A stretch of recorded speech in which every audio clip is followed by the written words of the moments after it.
Lieutenant Tommy Brennan pressed his gloved hand against the throttle of his TBD Devastator, feeling the vibration of 29 other aircraft engines rumbling across the flight deck of the USS Hornet.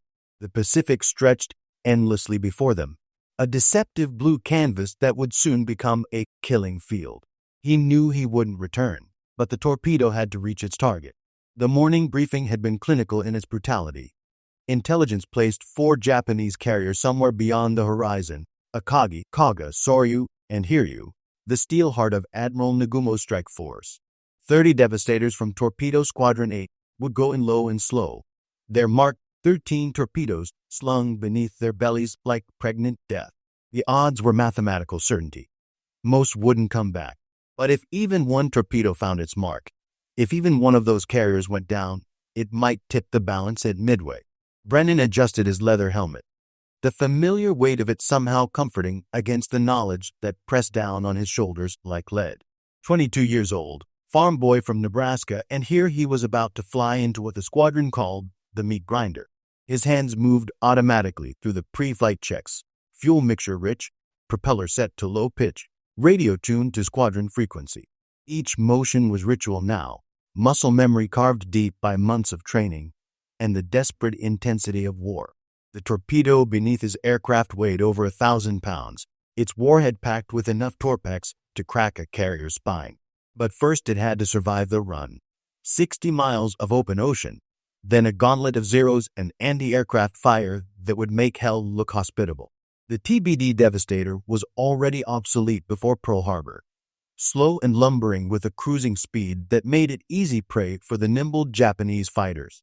Its single .30 caliber machine gun in the rear cockpit was a cruel joke against the firepower they'd face. Behind him, radioman second class Mike Sullivan checked his equipment one final time. Sullivan was 19, red-haired Irish kid from Boston who'd joined the Navy to see the world. Now he was about to see more of it than any 19-year-old should.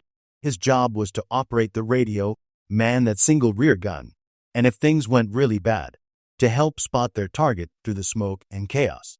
They'd flown together for 8 months, long enough to develop the wordless communication that kept aircrews alive. Radio check, Sully, Brennan called through the intercom. Loud and clear, Lieutenant. Ready to raise some hell. The kid's voice carried false bravado, but Brennan could hear the tremor underneath. They were all scared. Fear was the constant companion now, the weight in your chest that reminded you that every sunrise might be your last. But fear could keep you sharp, keep you alive long enough to complete the mission. It was terror that killed you, terror that froze your hands on the controls when you needed them steady. Commander John Waldron's voice crackled through the radio from the lead aircraft. Torpedo 8, this is Waldron. We're going hunting. Stay tight, stay low, and remember, get those fish in the water. The Navy's counting on us. Waldron was Old Navy, mustache and all, a man who'd been flying when aviation was still more prayer than science.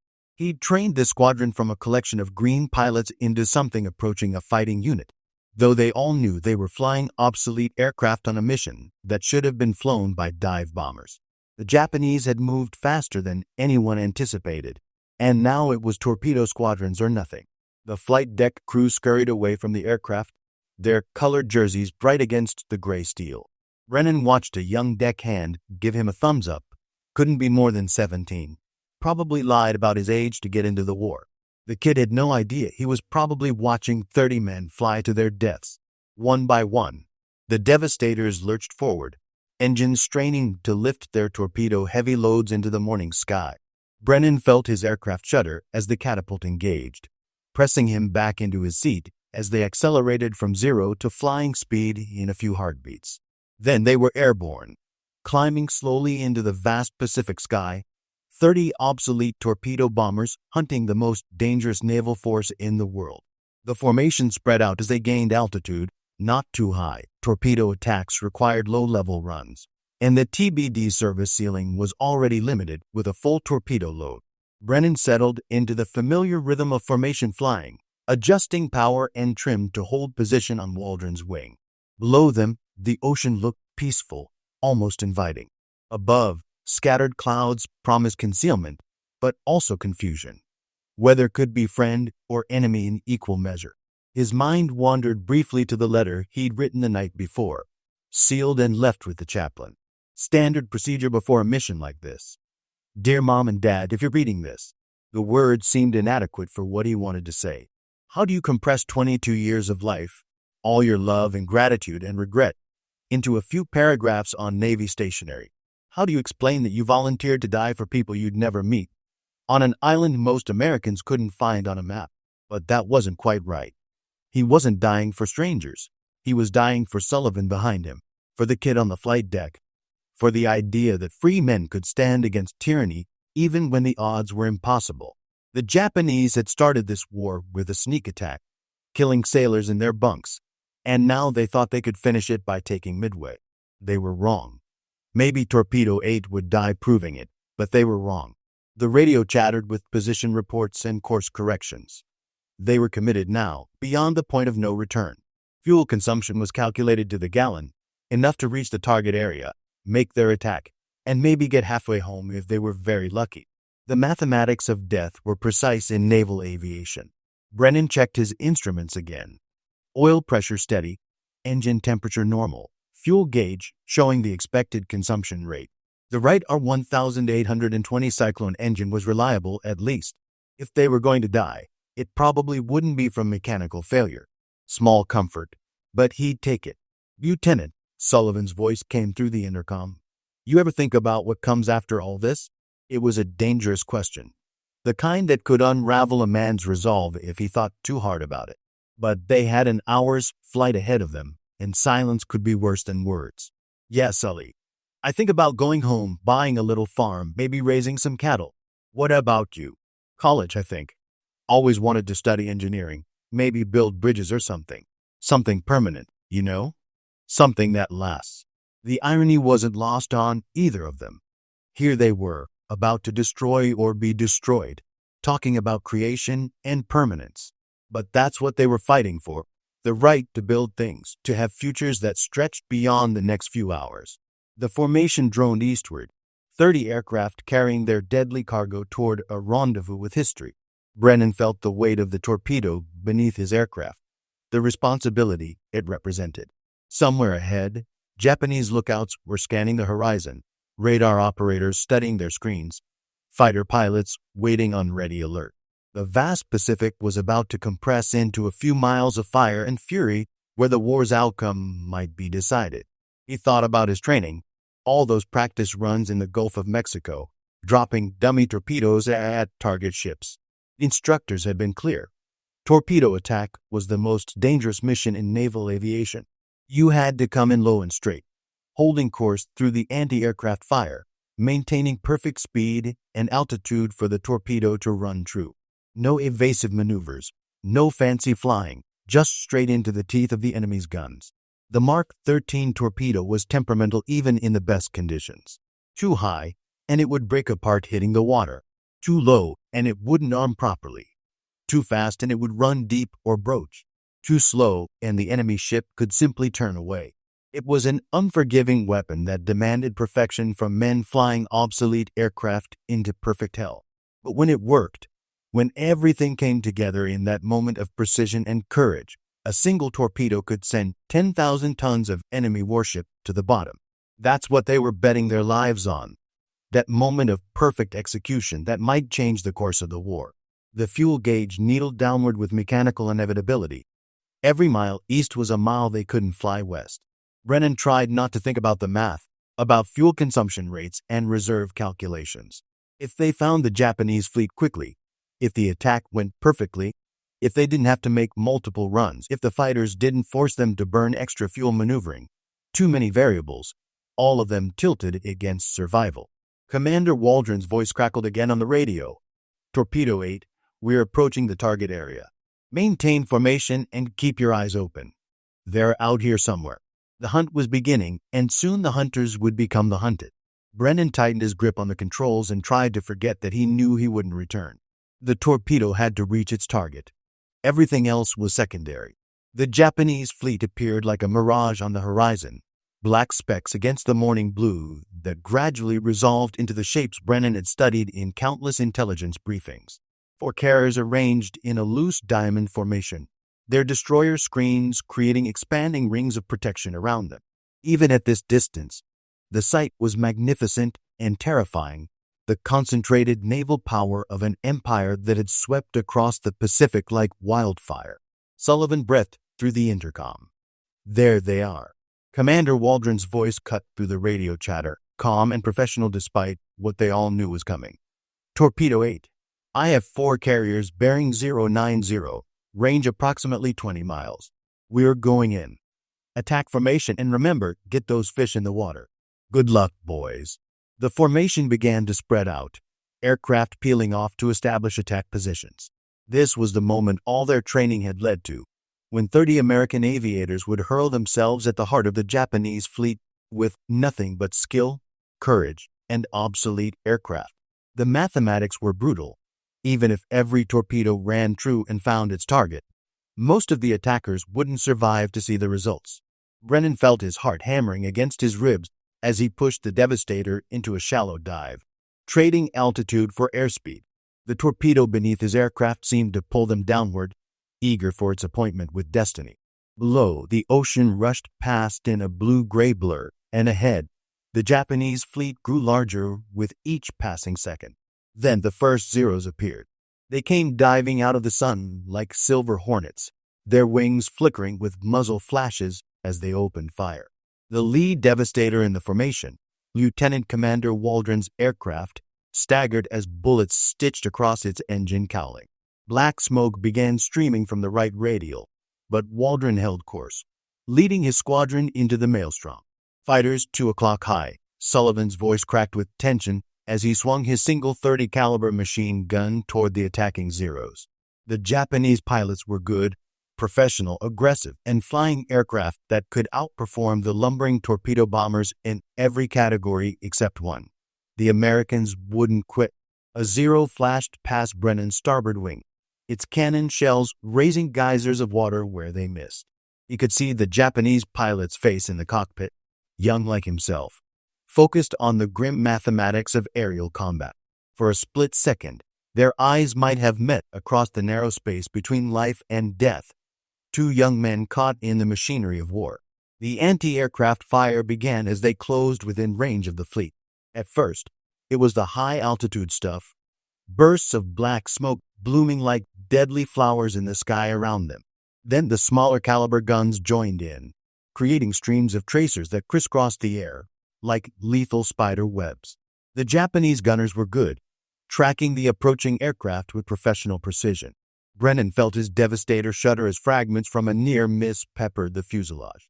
Behind him, Sullivan's gun chattered in short bursts, trying to keep the Zeros at bay with the inadequate firepower at his disposal. The radio filled with voices, course corrections, damage reports, final messages from aircrew who knew they wouldn't see another sunrise. Aircraft down, 2 o'clock. Sullivan called out as one of their squadron mates took a direct hit from a 5-inch shell. The Devastator disintegrated in a ball of orange flame, torpedo and aircraft becoming a brief meteor that plunged into the Pacific. Brennan tried not to think about who it might have been. Thinking about individuals would paralyze him when he needed to focus on the mission.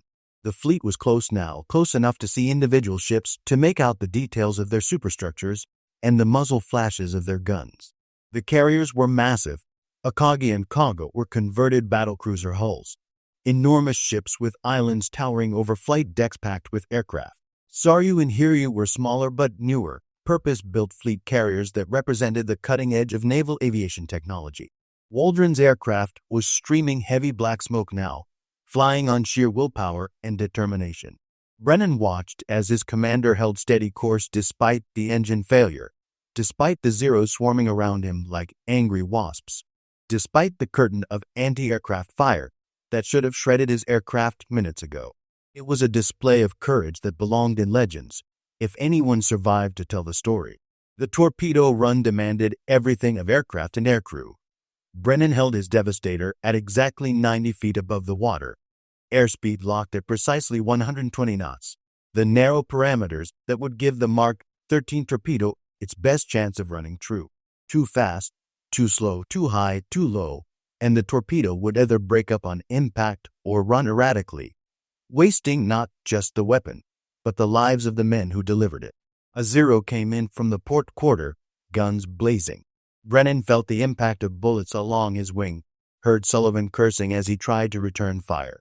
The Japanese pilot was good, leading his target perfectly, walking his fire across the Devastator's control surfaces. Something important parted with a metallic snap. Elevator cable, maybe, or part of the aileron linkage. The controls felt mushy in Brennan's hands, the aircraft wanting to roll left despite his corrections. Battle damage was accumulating faster than he could compensate for it. But the torpedo release point was still 5 miles ahead. 5 miles of flying straight and level through the most concentrated anti-aircraft fire in the Pacific. Another Devastator died in a sheet of flame off to starboard. Then another. The formation that had looked so purposeful an hour ago was being systematically destroyed by fighters and flak, torn apart by the defensive firepower of the Japanese fleet. But the survivors kept coming, held course by something stronger than fear, duty, honor, the knowledge that failure wasn't an option. Brennan could see individual sailors on the carrier decks now, could make out the details of gun mounts and radar arrays. The ship was turning, presenting its narrow stern to the attacking aircraft, standard defensive procedure to minimize the target area.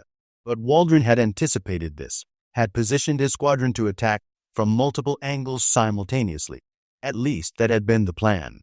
With half the formation already shot down, the coordinated attack was becoming a series of individual death rides. The oil pressure gauge on Brennan's instrument panel began fluctuating wildly. The engine was running rough, missing occasionally as damaged components tried to keep functioning. Behind him, Sullivan's gun had fallen silent, ammunition exhausted, or perhaps the radio man was hit. Brennan didn't dare look back. Any distraction from the torpedo run could mean missing their only chance. Commander Waldron's voice came over the radio one last time, barely audible through the static and engine noise. Attack. Attack. Get those torpedoes in the water. Then his aircraft was gone, swallowed by a cloud of black smoke and orange flame as the accumulated damage finally overwhelmed machine and man alike. John Waldron had led Torpedo Squadron 8 to its rendezvous with history, and now it was up to the survivors to finish what he'd started. 3 miles to torpedo release point. The carrier loomed ahead like a steel cliff, its flight deck crowded with aircraft preparing for launch. If those planes got airborne, they'd head for Midway, for the American fleet, for everything Torpedo 8 was dying to protect. The torpedo beneath Brennan's aircraft suddenly felt lighter, not heavier, not a burden anymore, but a promise. A 5-inch shell burst directly in front of his aircraft, filling the air with shrapnel and concussion. The Devastator flew through the smoke and debris, its engine coughing like a dying man. Hydraulic fluid began streaming from somewhere behind the cockpit, and the controls grew heavier with each passing second. But they were committed now, locked into the torpedo run by mathematics and courage, and the simple fact that turning back meant admitting that 29 good men had died for nothing. Brennan held course through the storm of steel, his obsolete aircraft carrying its deadly cargo toward the most important target in the Pacific. 2 miles. The carrier's anti-aircraft guns were firing so fast their barrels glowed red-hot. The water around the ship was churned white by falling shell fragments and near misses. And still the surviving Devastators came on, flying their obsolete aircraft into perfect hell because someone had to, because this was their job, because the torpedo had to reach its target. 1 mile to go. 1 mile had never seemed so far or so short simultaneously. Brennan's hands were locked on the controls of his dying Devastator. Every muscle fiber focused on holding the aircraft in the narrow envelope of altitude and airspeed that would give the Mark 13 torpedo its chance. The Japanese carrier Akagi filled his windscreen now, no longer a distant target, but a living, breathing warship bristling with guns that were doing their best to kill him. The engine was running on borrowed time and mechanical sympathy. Oil pressure had dropped to almost nothing, and the Wright R1820 was missing every fourth or fifth cylinder. Black smoke streamed behind the aircraft, marking their approach like a funeral shroud. Behind him, Sullivan was either unconscious or dead. The intercom had been silent for the past 2 minutes, and Brennan couldn't risk turning around to check. 3/4 of a mile. The anti-aircraft fire was so intense it seemed solid, a wall of steel and explosive that no aircraft should be able to penetrate. But the TBD Devastator, obsolete and lumbering as it was had been built tough. Grumman had designed it to Navy specifications that assumed battle damage, and now those design margins were all that stood between Brennan and instant death. A 25mm shell punched through his port wing, leaving a hole large enough to put his fist through. Another burst of machine gun fire stitched across the engine cowling, adding to the collection of punctures that was slowly bleeding away the aircraft's life. The propeller was throwing oil now, coating the windscreen with black streaks that obscured his view of the target. Half a mile. The carrier was turning hard to port, trying to present its narrow stern to the torpedo attack. Brennan adjusted his course slightly, leading the target, calculating angles and speeds with the instinctive precision of months of training. The Mark 13 had to be dropped within a specific envelope of parameters, or it would either break up on impact with the water or run erratically, missing the target despite all the blood being paid to deliver it.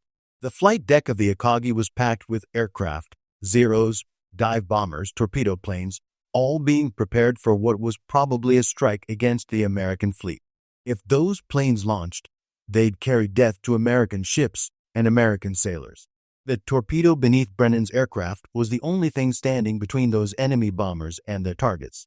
A Zero came diving in from starboard, its cannon shells walking across the water toward the laboring Devastator. Brennan held course. Evasive action now would mean missing the drop point, wasting not just his life, but the lives of all the other aircrew who had died to get this far.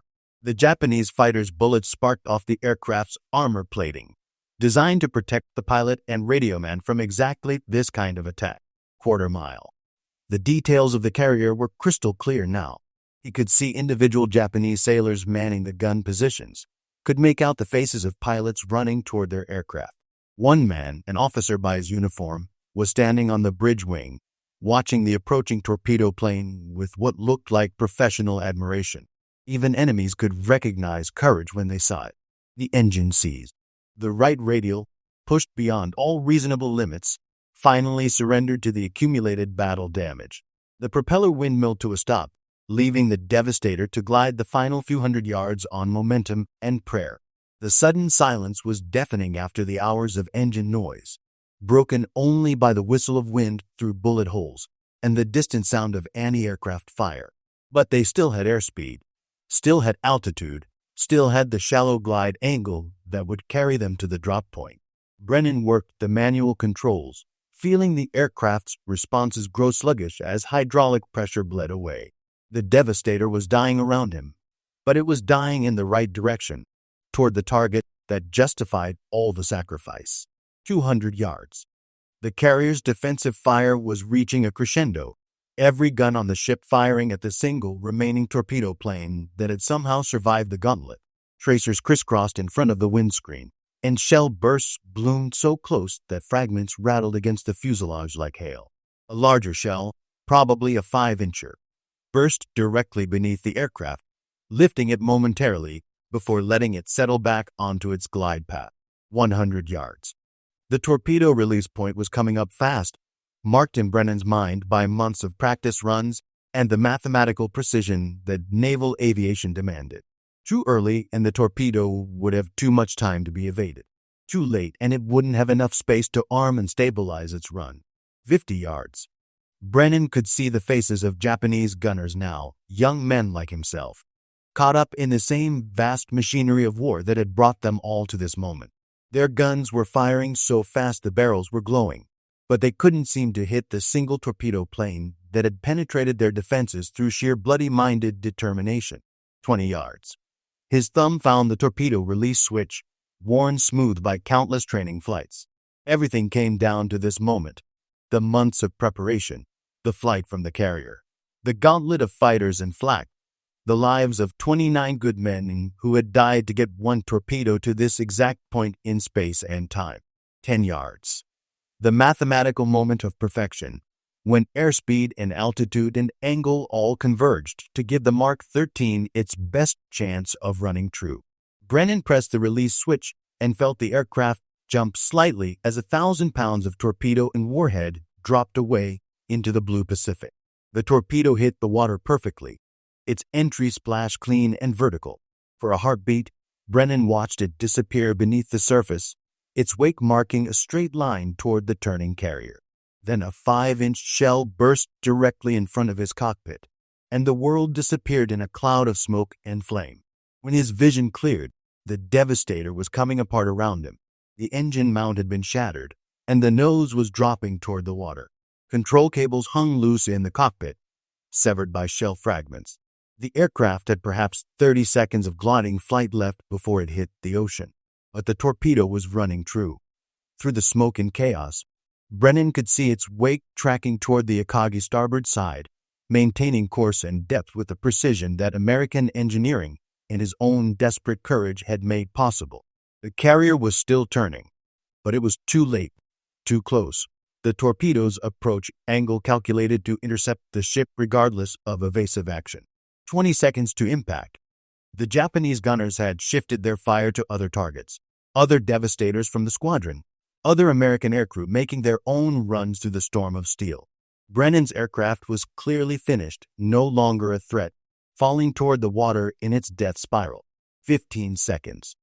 The torpedo was invisible now, running 20 feet beneath the surface at 45 knots, its warhead armed and ready. 621 pounds of Torpex explosive, enough to crack a battleship's spine, aimed at the engineering spaces of Japan's premier aircraft carrier. 10 seconds. Brennan tried to level the dying aircraft, tried to stretch the glide long enough to see the results of his attack. Behind him, Sullivan was definitely dead. Brennan could see blood on the rear cockpit windows, could see the radio man slumped over his silent gun. Good man, Sully. 19 years old and ready to die for something bigger than himself. 5 seconds. The torpedo wake disappeared beneath the Akagi's hull, and for a moment, nothing happened. Brennan had time to think that maybe the warhead had failed, maybe the torpedo had run deep, maybe all the sacrifice had been for nothing. Then the carrier erupted. The Mark 13 warhead detonated deep in the Akagi's engineering spaces, below the waterline, where the explosion would do maximum damage to the ship's structural integrity. The blast lifted the entire forward section of the flight deck, launching aircraft and personnel into the air like toys. A column of smoke and flame erupted from the carrier's vitals, black and orange against the morning sky. Brennan's Devastator hit the water nose first, the impact driving him forward against his restraining harness. The last thing he saw before the Pacific closed over his head was the Akagi listing to starboard, her flight deck a shambles, her aircraft never to launch their strike against American targets. He knew he wouldn't return, but the torpedo had reached its target. In the end, that was enough. The Pacific was surprisingly warm as it rushed into the sinking cockpit of the Devastator. Brennan had always imagined drowning would be cold, violent, a thrashing struggle against the inevitable. Instead, there was an odd peace to it, a sense of completion that surprised him. The aircraft was settling nose down through the blue depths, carrying its crew toward the ocean floor that already held so many others. His safety harness had jammed on impact, the buckle mechanism damaged by shell fragments or twisted by the crash. Brennan's vision was blurred, whether from the impact or the water filling the cockpit. He couldn't tell. His chest felt crushed, ribs probably broken, making each breath a conscious effort. But consciousness remained, stubborn and unwelcome, forcing him to experience these final moments with crystalline clarity. Through the shattered canopy, he could see the surface above growing more distant, marked by the wavering light that filtered down through the water. Occasionally, a piece of debris would drift past, fragments of other aircraft, pieces of ships, the detritus of battle that would carpet the ocean floor for decades to come. This was becoming a graveyard, a place where young men from two nations had come to die for causes larger than themselves. The pressure in his ears was building as the aircraft sank deeper. 20 feet, 30, 40. The light was fading now, taking on the deep blue-green color that marked the transition from surface to depth. Fish scattered from the aircraft's path, silver flashes that disappeared into the vast blue. Even here, life went on, indifferent to the human drama playing out above. Behind him, Sullivan was definitely gone, his body floating in the flooded rear compartment. 19 years old, dead before he'd really had a chance to live. Brennan wanted to feel angry about it, wanted to rage against the waste and futility. Instead, he felt only a profound sadness for all the things Sully would never do, never go to college, never become an engineer, never build those bridges that would last long after the war was memory. 50 feet down, and the aircraft was still sinking. The TBD Devastator had been built heavy, constructed with the kind of over-engineering that the Navy demanded for carrier operations. Now that structural strength was carrying it quickly toward the bottom, 3 miles down where the pressure would crush what was left of the airframe into unrecognizable debris. But they had done it. Through the fading light, Brennan could see the distant glow of fires on the surface, the Akagi burning from the torpedo that had found its mark. 1 hit out of 30 aircraft, a terrible ratio by any measure. But 1 hit might be enough, might be the crack in Japanese confidence that would let the American fleet win this battle, win this war. The mathematics of sacrifice were brutal but clear. Torpedo Squadron 8 had been expended like ammunition, fired at the Japanese fleet with the knowledge that most wouldn't return. But if that expenditure bought time for the dive bombers, bought confusion in the Japanese formation, bought even a small advantage for Admiral Nimitz' forces, then perhaps the price was worth paying. His vision was narrowing now, the edges going dark as oxygen deprivation took its toll. The water pressure was immense, squeezing the aircraft's fuselage with the force of 3 atmospheres. The airframe groaned and creaked as it settled deeper, metal fatigue finally claiming what battle damage had begun. Brennan thought about the letter he'd written to his parents, sealed and waiting with the chaplain aboard the Hornet. Inadequate words trying to explain the unexplainable, why their son had volunteered to die for strangers, why he'd considered it an honor to fly this mission knowing he wouldn't return. How do you explain duty to people who'd never felt its weight, honor to those who'd never been asked to choose between life and principle? The farm in Nebraska seemed very distant now, another world from this blue-green cathedral where he was about to join the eternal congregation of the Pacific's dead. Spring planting would be finished by now, corn pushing up through black soil that had never known the thunder of naval guns or the scream of diving aircraft. His father would be working in the fields, unaware that his son was sinking through 3 miles of water toward a final resting place that would never be marked with a gravestone.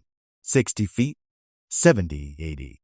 The light was almost gone now, just a faint glow far above that marked the world of air and sky that he would never see again. The silence was complete except for the groaning of metal under pressure and the sound of his own labored breathing. Each breath was harder than the last, his lungs working against the increasing pressure and the water that was slowly claiming the cockpit. But there was beauty here too, a kind of peace that he hadn't expected. The ocean was indifferent to human conflict, eternal and patient in a way that put their small war into perspective. Millions of years from now, when America and Japan were memories, and the Pacific covered different continents, this water would still be here, still blue, still deep, still patient. A school of fish passed by the sinking aircraft, their scales flashing silver in the fading light. They moved with perfect coordination, turning and diving as one, following instincts older than humanity.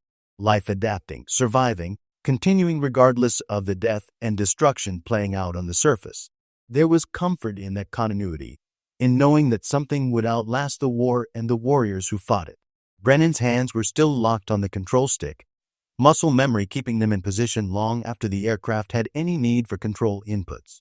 22 years of life, reduced to this final moment of descent through blue water toward a bottom he would never see.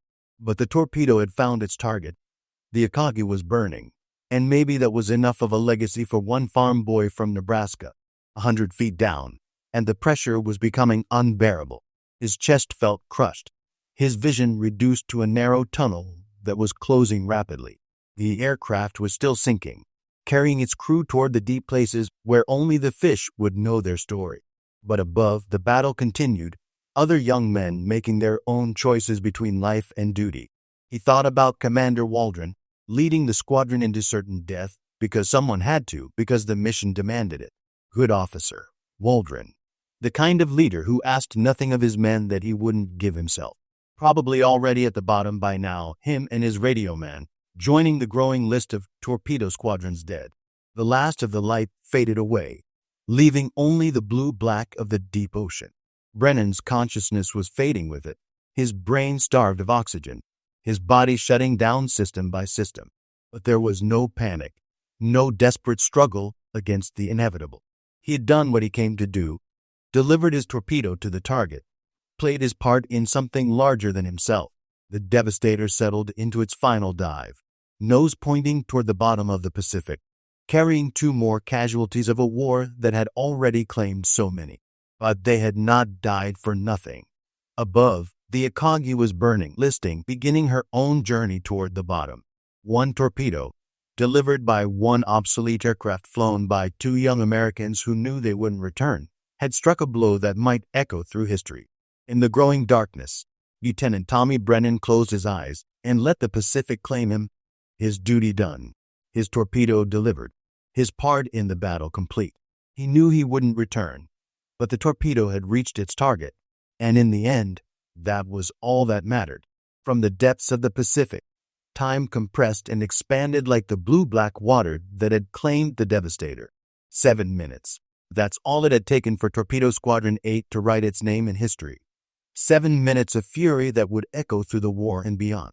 7 minutes from the first glimpse of the Japanese fleet to the moment the last aircraft plunged into the waves, carrying its crew toward the deep places where heroes rest. But death, even in the Pacific depths, was not the end of the story. Above, the battle continued to rage with an intensity that would define the Pacific War. The burning of the Akagi was just the beginning. 3 more Japanese carriers would join her in the depths before the day was done, victims of American dive bombers who had learned from the sacrifice of the torpedo squadrons. The Navy had traded 30 obsolete aircraft and their crews for the heart of the Japanese carrier fleet, and the mathematics of that exchange would tilt the balance of the entire war. In the blue silence of the deep ocean, surrounded by the debris of battle, Brennan's story joined thousands of others, young men who had crossed vast oceans to die for principles they might not have been able to articulate, but which they understood in their bones. Democracy, freedom,